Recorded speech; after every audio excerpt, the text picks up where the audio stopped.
ഇവനിത് എവിടെ പോയി കിടക്കുന്നു?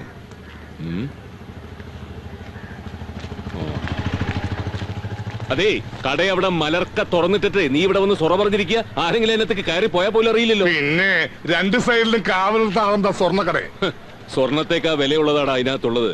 അതെന്താണെന്ന് അറിയണമെങ്കിലേ ആദ്യം നീ അക്ഷരങ്ങളുടെ മൂല്യം എന്താണെന്ന് അറിയണം. മഹാത്മാവ് ആരായിരുന്നു ഞാൻ ചോദിക്കട്ടെ, ഈ PK പ്രഭാകരൻ എഴുതിയ ഗാന്ധിജിയെ അടുത്തറിയുക എന്ന പുസ്തകത്തിന്റെ 5000-ഓളം കോപ്പികൾ ആ കടയിൽ കടാച്ചടക്കായി കെട്ടിക്കിടക്കുന്നു.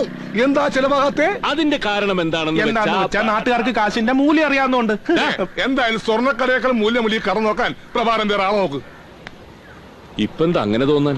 3-4 മാസം ശമ്പളം കിട്ടിയിട്ട് സുശീല കഴിഞ്ഞാൽ പിന്നെ എന്റെ ഏക വീക്ക്നെസ് കാശ. അത് കിട്ടാൻ ഞാൻ എന്ത് ചെയ്യും? നമ്മുടെ ഇലക്ഷൻ റിസൾട്ട് വന്നാ പിന്നെ ഞാൻ ആരാ മോനെ? ഈ പഞ്ചായത്തിന്റെ മെമ്പർ. അപ്പൊ പിന്നെ നീയോ ഈ നാട്ടിലെ ഒരേ ഒരു ബുക്ക് സ്റ്റോളിന്റെ MD. അപ്പോഴോ അതിനെ PK പ്രഭാകരൻ ദണ്ഡിയാത്ര വീണ്ടും നടത്തണം. കഴിഞ്ഞ പഞ്ചായത്ത് ഇലക്ഷൻ താന് തന്നെയല്ലേ പറഞ്ഞത്? എന്നിട്ടെന്തായി? തോറ്റു തൊപ്പിട്ടില്ലേ? ഇത്തവണ കെട്ടിവെച്ച കാശ് പോലും കിട്ടില്ല. നോക്കി നമുക്ക് കാണാടോ. ഒരിക്കലും ഈ നാട്ടുകാർക്ക് ഒരു അബദ്ധം പറ്റി, പക്ഷെ ഇനി അതുണ്ടാവില്ല. അവറാന് വേണ്ടി ബ്രോക്കർ പണിക്ക് നടന്ന താനൊക്കെ ഇപ്പൊ അയാളുടെ പാർട്ടിക്കാരനായിരിക്കാം. പക്ഷെ അതുകൊണ്ടൊന്നും ചെയ്ത അഴിമതിയുടെ കണക്കുകളൊന്നും പുറത്തു വരാതിരിക്കില്ല മക്കളെ. തെളിവ് സഹിതം വലിച്ചു കയറി പുറത്തിടും ഈ പ്രഭാകരൻ. മോഹൻദാസ് കരംചന്ദ് ഗാന്ധിയാണ്. സത്യം സത്യം സത്യം. അഴിമതി നടത്തുക എന്നുള്ളത് എന്റെ ജന്മവാസനയാ. അപ്പനപ്പൂപ്പന്മാരായിട്ട് കിട്ടിയിട്ടുള്ളതാ.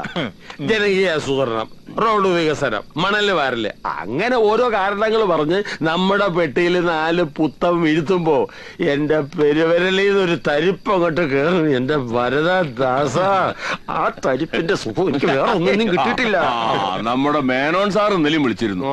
ആ കോൾപ്പാടം നികത്തി കിട്ടിയ അവിടെ മാലതി സിറ്റി എന്ന പേരിൽ ഒരു വലിയ റെസിഡൻഷ്യൽ വില്ലേജ് ഉണ്ടാക്കാനാ പുള്ളിയുടെ പരിപാടി. എല്ലാ വില്ലകളും NRIസിന് മാത്രം. School, hospital, medical college, super market എല്ലാം അതിനകത്ത് തന്നെ. ഒന്നിനും പുറത്തേക്ക് വരണ്ട. എന്നാ പിന്നെ പഞ്ചായത്ത് ഓഫീസും പോലീസ് സ്റ്റേഷനും കോടതിയും സെക്രട്ടേറിയറ്റും ഒക്കെ അതിനകത്താക്കാം. മാലതി സിറ്റി എന്നുള്ളതിന് പകരം മാലതി സംസ്ഥാനം എന്ന് പേരും വെക്കാം. ഇതൊന്നും നടക്കുന്ന കാര്യമല്ലേ ഇളയപ്പ? പണ്ട് 100 പറ കണ്ടം നികത്തി നമ്മൾ തെങ്ങിൻ തൈ നടാൻ തുടങ്ങിയപ്പോ അവൻ നടത്തിയ സമരം ഓർമ്മയുണ്ടല്ലോ. അപ്പൊ അവനെ കള്ളക്കേസ് ഉണ്ടാക്കി പിടിച്ചകത്താക്കി. എന്നിട്ട് ആ ഗ്യാപ്പില് നമ്മൾ പാടം മുറിച്ച് വിൽക്കുകയും ചെയ്തു. ഇനി ഇത്തരം കളികളൊന്നും അവന്റെ അടുത്ത് നടപ്പില്ല. ഈ കുന്നും പുഴയും പാടുന്ന കേൾക്കുമ്പോ അവനെന്തിനാ ഹാലടക്കുന്നത്? അവന്റെ കുടുംബസ്വത്തൊന്നല്ലോ. അവനെ പോലുള്ള ചിലർ സമരം ചെയ്യുന്നത് കൊണ്ടാ ഈ കുന്നും പുഴയും പാടവും ഒക്കെ ഇങ്ങനെയെങ്കിലും നിൽക്കുന്നത്. അല്ലെങ്കിൽ 3500 ഏക്കറുള്ള ഈ 90കര പഞ്ചായത്തിന്റെ മുകളിലുള്ള ആകാശം പോലും നമ്മൾ വിറ്റ് കാശാക്കിയനെ. നിർത്തണ ചാണ്ടി, നീ അന്നമ്മയുടെ ആവോലിയും അവറാന്റെ സ്കോച്ചും വിഴുങ്ങിയിട്ട് അവന്റെ മഹത്വം വിസ്തരിക്കണ്ട. അയ്യോ ഇളയപ്പ, മറ്റൊന്നും തോന്നരുത്. 2 ഉള്ളിൽ ചെന്നാ ഞാൻ ഉള്ള സത്യം പറഞ്ഞു. ജന്മവാസനയാ, അപ്പനപ്പൂപ്പന്മാരായിട്ട് കിട്ടിയതാ. അവൻ ജയിച്ചു വന്ന ആകെ പ്രശ്നമാവും. നമ്മുടെ പരിപാടികളെല്ലാം കുഴപ്പത്തിലാവും. അതെ, അവൻ കുഴപ്പത്തിലാക്കും. നീ ഇങ്ങനെ എഴുതിയിൽ എണ്ണ ഒഴിക്കാതെ എന്തെങ്കിലും വഴി പറഞ്ഞാ ചാണ്ടി. ഒരു വഴിയുണ്ട്. എന്താ? അവനൊരു ഗാന്ധിയനായതുകൊണ്ട് നമ്മളൊരു ഗോഡ്സെ പകരം ഇറക്കുന്നു.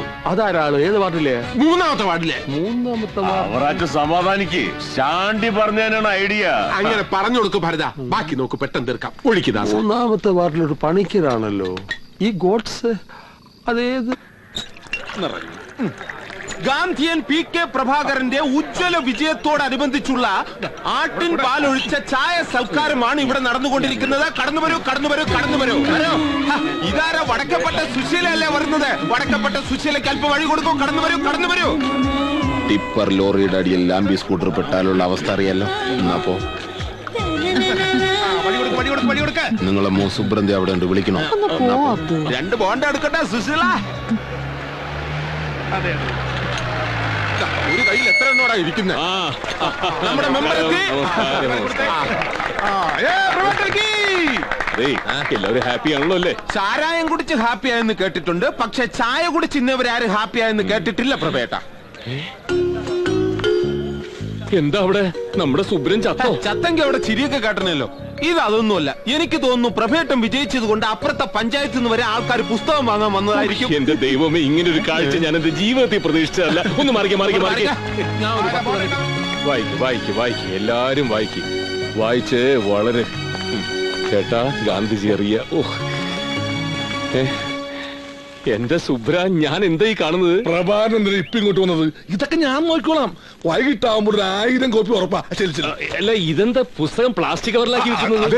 വലിയ ബുക്ക് സ്റ്റാളിലൊക്കെ അങ്ങനെയാ. ഇനി നമുക്ക് കവറുമ്പോ പേര് എഴുതണം, മഹാത്മാ ബുക്സ് 90കര. ദാ കണ്ടില്ലടാ, ഞാൻ ജയിച്ചപ്പോ ആളുകൾക്ക് എന്റെ ആദർശത്തിന്റെ വില മനസ്സിലായത്. നാളുകളായിട്ട് പൊടി പിടിച്ചു കിടന്ന ഗാന്ധിജി അറിയാന്നുള്ള എന്റെ പുസ്തകം ജനങ്ങൾ ആർത്തിയോടുകൂടി വായിച്ചോണ്ട് പോകുന്ന കണ്ടോ. ഇനി തോന്നൂർക്കര നന്നാവും. ചേട്ടാ 2 കോപ്പി തരൂ, ഒന്നിന്റെ പൈസ നാളെ തരും. പിന്നെ ഇരട്ടി പൈസ കൊടുത്ത ആളുകൾ വാങ്ങാൻ നിൽക്കുമ്പോഴാ കടം തരുന്ന പ്രശ്നമില്ല. അങ്ങനെ പറയാതെ സുബ്ര, ഒരേ സമയത്ത് ഒരു വീട്ടിലെ 2 പേർക്ക് വായിക്കണം തോന്നിയാലോ ഞാൻ തരാം.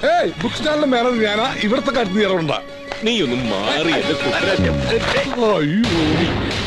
ഉറങ്ങാത്ത രാത്രികൾ, സുബ്രൻ തോന്നൂർക്കര. എങ്ങനെയുണ്ട്?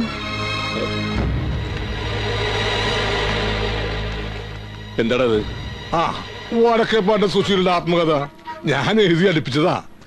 അടുത്ത എഡീഷനിൽ ഭാഷ ഇത്തിരി ശരിയാക്കണം, അവിടെ ഇവിടെ കേട്ട് ഇത്തിരി തറയായി പോയെന്ന് പറഞ്ഞു വിമർശകര്. ഒരു ഡിജിറ്റൽ ഫീൽ ഉണ്ടാക്കാൻ ഒരു സീഡിയും ഒരു കാലത്ത് മലയാള സിനിമ താങ്ങി നിർത്തിയ ചില സിനിമകളിലെ സീനുകൾ കൂട്ടിച്ചേർത്ത ഒരു മിക്സ്.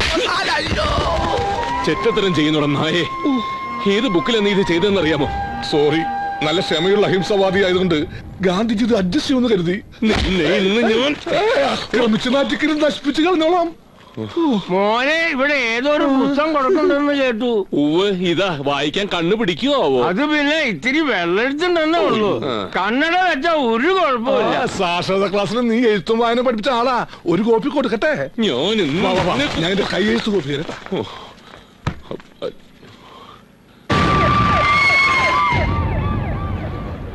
പ്രിയമുള്ളവരെ, സ്വന്തം ജീവൻ ബലിയർപ്പിച്ചുകൊണ്ടാണ് മെമ്പർ പ്രഭാകരൻ ഈ നാടിനു വേണ്ടി പ്രവർത്തിക്കുന്നത്. തോക്കിനും ലാത്തിക്കുമല്ല, പീരങ്കിക്കും ബോംബിനും വരെ കീഴടങ്ങാത്ത ഈ നാടിന്റെ കണ്ണിലുണ്ണിയായ പൊന്നോമനയായ ചക്കരക്കുടമായ മെമ്പർ പ്രഭാകരന്റെ സമരത്തിന് നിങ്ങളുടെ എവരുടെയും മുഴുവൻ പിന്തുണയും അഭ്യർത്ഥിച്ചുകൊണ്ട് ഞാൻ ഈ മൈക്ക് സമര നായകൻ PK പ്രഭാകരന് കൈമാറുകയാണ്.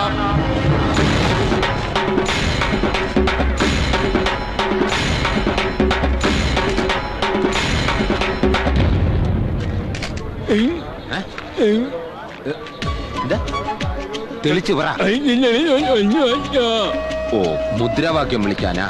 ഇൻകുലാബ് സിന്ദാബാദ്.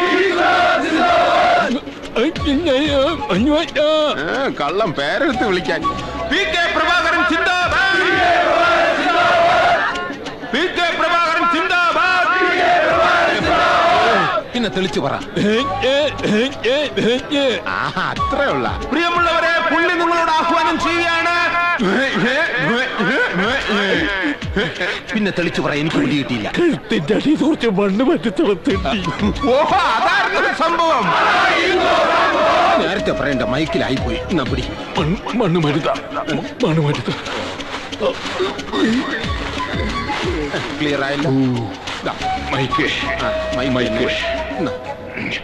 പ്രിയപ്പെട്ട നാട്ടുകാരെ, എനിക്ക് നിങ്ങളോട് ഒന്നും പറയാനില്ല. പിന്നെന്തിനാ മൈക്ക് വാങ്ങിയത്? എനിക്ക് നിങ്ങളോട് കൂടുതലായിട്ടൊന്നും പറയാനില്ല.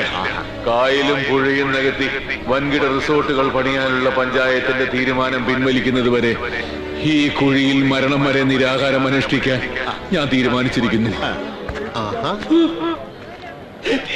ഇതെന്തോന്നു? തെളിച്ചു പറയാം അങ്ങോട്ട്.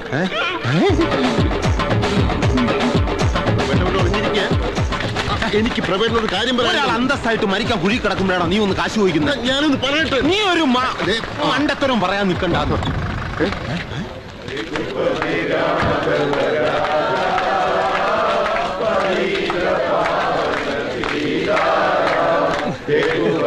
ഒന്ന് കൂടുമാവൂ.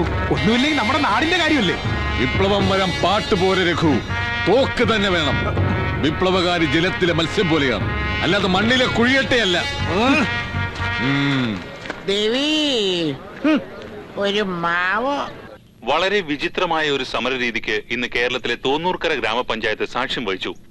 കായൽ നികത്തി ടൂറിസ്റ്റ് റിസോർട്ട് പണിയുവാനുള്ള പഞ്ചായത്തിന്റെ നീക്കത്തെ മെമ്പർ പ്രഭാകരൻ കഴുത്തറ്റം മണലിലിറങ്ങി നിന്ന് നിരാഹാര സത്യാഗ്രഹം നടത്തിയാണ് പ്രതിരോധിക്കാൻ ശ്രമിക്കുന്നത്. ഈ നാടിന്റെ ജീവരക്തമായ പുഴയും കായലും സംരക്ഷിക്കാനുള്ള ശ്രമത്തിൽ എനിക്ക് ലഭിക്കുന്നത് ശ്വാസം മുട്ടിയുള്ള മരണമാണെങ്കിൽ ഞാനത് സന്തോഷത്തോടെ സ്വീകരിക്കും. മഹാത്മാഗാന്ധി കി ജയ്. വല്ല മൂർഖം പാമ്പം വന്ന് കൊത്തിയിരുന്ന അവൻ ആ കുഴി കിടന്ന് ചത്തോളുമായിരുന്നു. അതത്ര എളുപ്പമല്ലേ ഇളയപ്പ? അവനാണെന്ന് മനസ്സിലായ പാമ്പ് വന്ദേ മാതരം എന്ന് പറഞ്ഞ അതുപോലെ എഴഞ്ഞങ്ങ് തിരിച്ചു പോകും. ഒരു നാട് മുഴുവൻ അവന്റെ കൂടെ ഉണ്ട്. നീ ഇപ്പൊ അവന്റെ കൂടാണോ എന്റെ കൂടാണോ? ഇളയപ്പന്റെ കൂടെ. തദ്ദേശ സ്വയംഭരണ വകുപ്പ് മന്ത്രി ശ്രീ TK പ്രേമദാസൻ നമ്മോടൊപ്പം ലൈനിലുണ്ട്. ബഹുമാനപ്പെട്ട മന്ത്രി, താങ്കളുടെ വകുപ്പിന് കീഴിൽ വരുന്ന ഒരു കാര്യത്തിലാണ് തോന്നൂർക്കര പഞ്ചായത്ത് അധികൃതർ ഇങ്ങനെ ഒരു നടപടി എടുത്തിരിക്കുന്നത്. എന്താണ് താങ്കളുടെ പ്രതികരണം? ഇങ്ങനെയൊരു നീക്കമുണ്ടായ കാര്യം ഇപ്പോഴാണ് എന്റെ ശ്രദ്ധയിൽപ്പെടുന്നത്. കായലും പുഴയും നികത്തി ഒരു പദ്ധതി നടപ്പാക്കുന്ന കാര്യം സർക്കാർ തീരുമാനിച്ചിട്ടില്ല. ഈ വിഷയത്തിൽ അന്വേഷണ നടപടിയെടുക്കും. ഈ വിഷയത്തിൽ അന്വേഷിച്ച് നടപടിയെടുക്കുമെന്നാണ് മന്ത്രി പറയുന്നത്. ഇനി ഞാൻ പറഞ്ഞില്ലേ, ഈ വിഷയത്തിൽ നമ്മൾ വിവരം അറിയുന്ന തോന്നുന്നത്. ഒഴിഞ്ഞല്ലോ. ഹലോ, ഉണ്ട്, കൊടുക്കാം. വിവരം അറിയുന്ന ഉറപ്പായ മന്ത്രിയാ. മന്ത്രി നമസ്കാരം, പ്രസിഡന്റ് അന്നേ. ശരി ശരി, ഇപ്പൊ തന്നെ പോയി പറഞ്ഞോളാം. മന്ത്രി എന്ത് പറഞ്ഞു? പദ്ധതി പിൻവലിച്ചു അവിടെ ചെന്ന് പറഞ്ഞ് സമരം അവസാനിപ്പിക്കണം. വേറെ ഒന്നും പറഞ്ഞില്ലേ? ഇങ്ങനെയുള്ള കുഴപ്പങ്ങൾ ഉണ്ടാക്കാൻ തായത് ജ്ഞാനനാണെന്ന്. അത്രേ ഉള്ളോ? കഷ്ടമായി പോയി. മന്ത്രി ആയതുകൊണ്ട് ഒരു തന്തയ്ക്ക് വിളി ഞാൻ പ്രതീക്ഷിച്ചു. ഇത് ഞാൻ എങ്ങനെ അവിടെ ചെന്ന് പറയും? ചുമ്മാ പോയി പറയണം പ്രസിഡന്റ്. നാളെ മേനോൻ സാർ തിരുവനന്തപുരത്ത് വരുന്നുണ്ട്. ഈ പറയുന്ന മന്ത്രിയുമായി അദ്ദേഹം നേരിൽ കാണുന്നുണ്ട്. പുഴയും കായലും മാത്രമല്ല, ശബരിമല വനഭൂമി മുതൽ കേരളത്തിലെ പ്രധാനപ്പെട്ട സ്ഥലങ്ങളിൽ മുഴുവൻ മാലതി ഗ്രൂപ്പ് പല പല പ്രോജക്ടുകൾ തുടങ്ങാൻ പോവല്ലേ. പോയി പറയണം.